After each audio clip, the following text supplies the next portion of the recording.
Yoma Daf Pe'alef. Dans Daf Pe'alef, on peut retrouver plusieurs halachot, comme par exemple la halacha de Tosefet Yom Kippourim, de rajouter sur le Yom Kippour, de jeûner un petit peu avant et un petit peu après. On va pas parler de ça aujourd'hui, on va parler d'une autre halacha qui se trouve dans notre Daf, c'est la mitzvah qu'on connaît, qu'il y a une mitzvah spéciale. Certains diront que c'est une mitzvah minatora, comme ça dira aussi le Mishnah Brura, de manger le jour, la veille de Yom Kippour. Il y aura une mitzvah spéciale qu'on apprend dans un pasuk, comme on va le voir dans notre Gemara. C'est des halachot qu'on va retrouver dans le Shulchan Aruch Siman Tav Resh Dalet. Et on va retrouver dans les Mefarshim plusieurs raisons à cette mitzvah.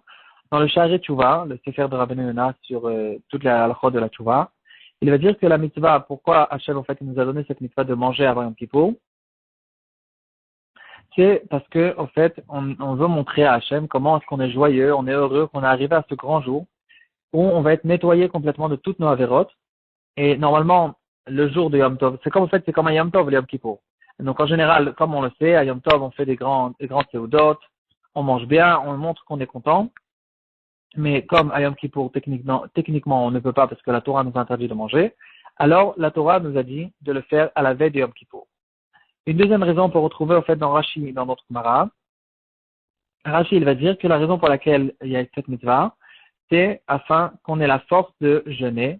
Comme ça, en fait, de cette manière-là, expliqueront les Mefarshim un peu plus, qu'on va montrer comment Hachem, en fait, nous aime, et il nous dit s'il nous dit de jeûner, il y a un seul jour par an où Hachem nous dit de jeûner, et même que ce jour-là, Hachem est intéressé qu'on mange bien avant pour qu'on ait les forces de faire le jeûne et de faire tout le service, tout le travail, toutes les filotes qu'on a à faire pendant un petit pot.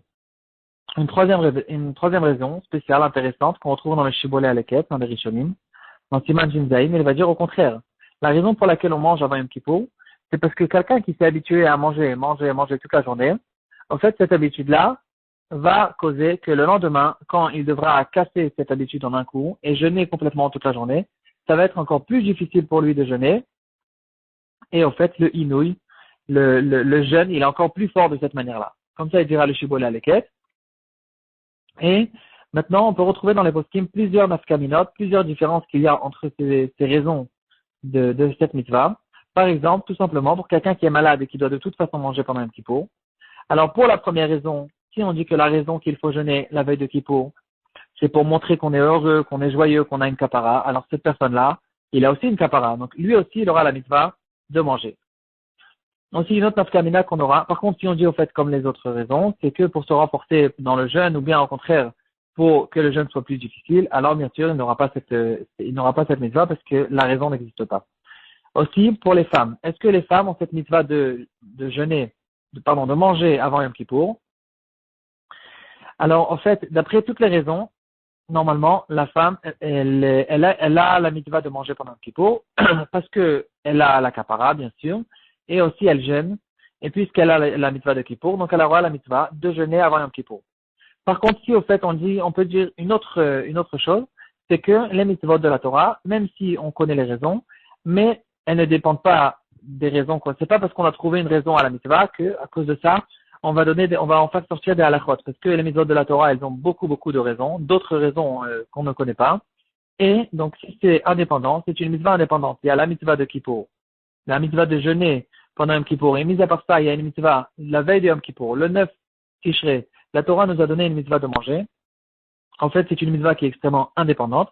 Si on dit comme ça, alors effectivement, la femme, elle sera pas tour de manger la veille de Kippour parce que c'est une mitzvah tassée chez Zman Kama. On a une règle générale qui dira que toutes les mitzvahs qui dépendent de temps, il n'y aura pas cette mitzvah. Par contre, si en fait on dit que c'est des mitzvahs qui sont dépendantes des raisons, et donc puisqu'il y a la mitzvah de jeûner à Yom Kippour même pour les femmes, et aussi bien sûr à son kapara, d'après ça, alors la femme, elle devra manger la veille de Kippour. En fait, toute cette nafkamina à propos des femmes, est-ce qu'elles mangent avant Kippour, c'est un safek que Rabbi Akiva Eger, il va ramener dans Siman Tetzain dans le shoot, et il va rester en Taïchioun sans répondre. Donc il y aura là-dessus une marloquée dans les poskim.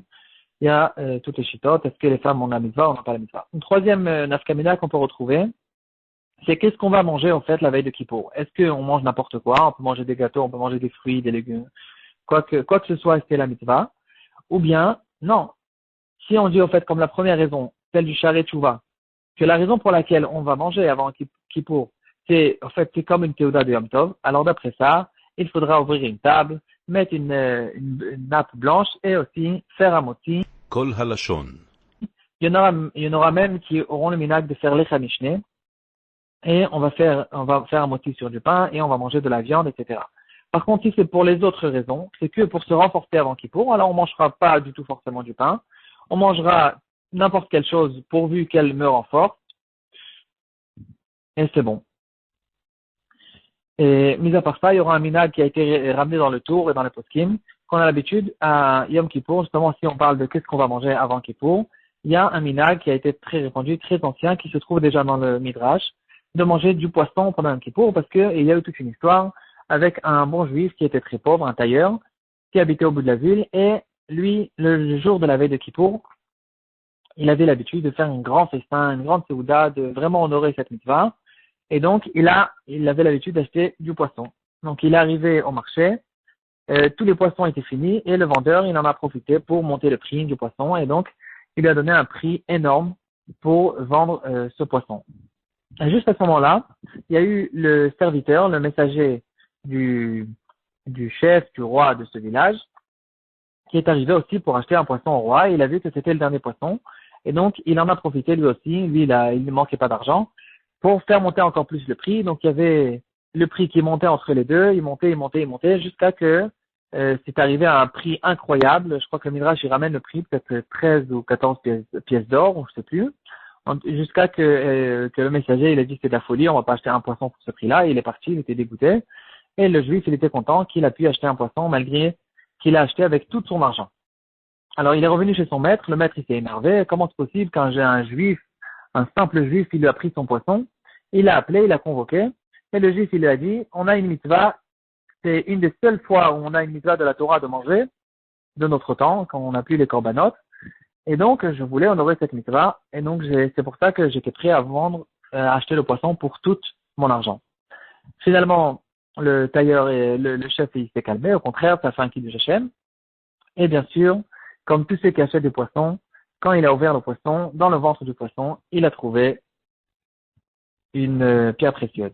Donc, comme ça, le tour, il va ramener. Donc, on voit, en tout cas, qu'il y a une mitzvah spéciale de manger du poisson avant Yom Kippour. Mis à part ça, on va retrouver une marloquette dans le Piskei Teshuvot, il la ramène. Est-ce qu'il y a une mitzvah de manger le soir, la veille, c'est-à-dire la veille du 9 Tishri? Il y aura là-dessus une marloquette. D'après le Magen Avraham, ça fait partie aussi de la mitzvah. D'après le Gaon, la mitzvah est que le matin, le jour. À part ça, les poskim y parlent de est-ce qu'il y a une mitzvah de manger moins qu'un kazaït? Est-ce que ça veut dire chaque raisin, chaque morceau de gâteau minuscule que je vais manger, est-ce que ça fait partie de la mitzvah? Ou bien non, la mitzvah, c'est que de faire un vrai repas et de bien manger, etc. Il y aura là-dessus un Ktav Sofer qui va dire qu'il y a effectivement une mitzvah pour n'importe quel aliment que je vais manger. Il y aura une mitzvah. D'ailleurs, on raconte sur le Maharil Diskin qui avait l'habitude de manger pratiquement toute la journée en étudiant. Il avait une assiette de raisins secs et il mangeait des raisins secs. Comme ça, il peut faire la mitzvah tout le temps. Mais quand même, bien sûr, on sait qu'on fait au moins un repas comme un Yom Tov avec un Lecha Mishneh, avec des habits de Shabbat en fonction des minagim. Et bien sûr, il faut bien faire attention de s'arrêter de manger avant Yom Kippour et de rajouter encore quelques minutes avant la Shkia pour être Mosif Michol à la Kodesh pour faire la Tosefet Yom Kippourim. J'ai oublié juste de dire qu'il y a un Ktav Sofer très très beau en ce qui concerne les femmes. On a dit que les femmes, en fait, on a dit qu'il y a une afkamina entre la femme et le malade. On a dit qu'il y a une afkamina entre les raisons en ce qui concerne les gens qui sont malades qui ne jeûnent pas et aussi en ce qui concerne les femmes. Est-ce que les femmes sont obligées de manger, on la mitzvah de manger avant Kippour? Il dira le Ktav Sofer, un truc intéressant, c'est que si une femme, elle ne jeûne pas pendant Kippour, c'est-à-dire on a les deux nafkaminot en un coup, alors Mima Nafshar, elle n'aura pas besoin de manger. Pourquoi? Parce que si on dit d'après la première raison que c'est pour montrer qu'on est content, en fait, la première raison, si on dit au fait que c'est une mitzvah indépendante, alors la femme, c'est une mitzvah qui dépend de temps, donc elle est ptoura. Et si c'est une mitzvah, au fait, pour se renforcer, dans ce cas-là, puisque cette femme-là, elle ne jeûne pas, dans ce cas-là aussi, elle n'aura pas besoin de jeûner. Voilà. Il y a d'ailleurs une devinette à propos de cette mitzvah-là. quelle est la mitzvah au fait? On sait que Yom Kippour, il y a Baruch Hashem, la majorité, une grande majorité du clan Israël qui fait Yom Kippour. Au fait, quelle est la mitzvah où il y a 100% du clan Israël qui l'a fait, il n'y a personne qui la laisse? C'est quelle mitzvah? C'est bien sûr cette mitzvah de jeûner avant Yom Kippour. De manger avant Yom Kippour, pardon.